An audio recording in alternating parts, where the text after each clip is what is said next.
Without any shield, no police is going to go to handle a riot. कुनै आन्दोलन हुँदैछ भने shield बिना र फुल गियर इक्विप बिना कुनै सिपाहीलाई अगाडि नबढाउनु हुन्न। म हार्दिक अनुरोध गर्दछु। बाहिरको विदेशको हेर्दाखेरि तपाईले प्रहरीको लुगा हेर्दाखेरि ओहो अहिले नै क्रिमिनललाई पक्रिन्छ कि क्या हो भन्ने टाइपको लुगा हुन्छ। हाम्रो हेर्यो उद्रेको लुगा, खुइलेको चुस्ता, च्यातेको boot. We are going to change this. We will be changing this. यसलाई पनि परिवर्तन गर्छौं हामीले। यसलाई पनि हामीले के गर्छौं भन्दाखेरि चाहिँ राम्रोसित पुलिसलाई हेर्दाखेरि त्यो छुट्टै लेभलको रेस्पेक्ट आओस्।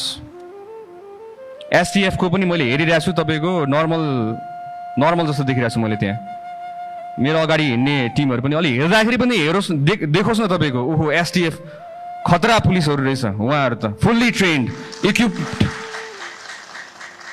दंगा नियन्त्रण गर्न जाँदाखेरि दुईटा हात दिएर पठान्छ। कसरी गर्ने दंगा नियन्त्रण? तर दुईटा हातले आन्दोलन रोक्न सकिँदैन हजुर।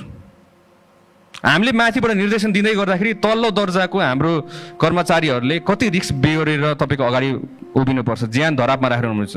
At least we need to equip them.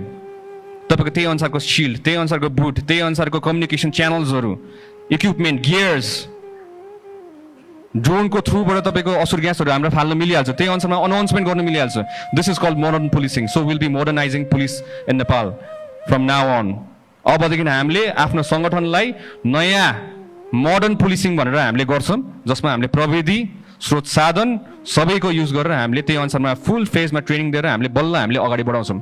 Without any shield, no police is going to go to handle a riot. कुनै आन्दोलन हुँदैछ भने शिल्ड बिना र फुल गियर इक्विप बिना कुनै सिपाहीलाई अगाडि नबढाउनु हुन्न। म हार्दिक अनुरोध गर्दछु हाम्रो आईजीपी साहब र विभिन्न हाम्रो अधिकृत ज्यूहरुलाई पनि।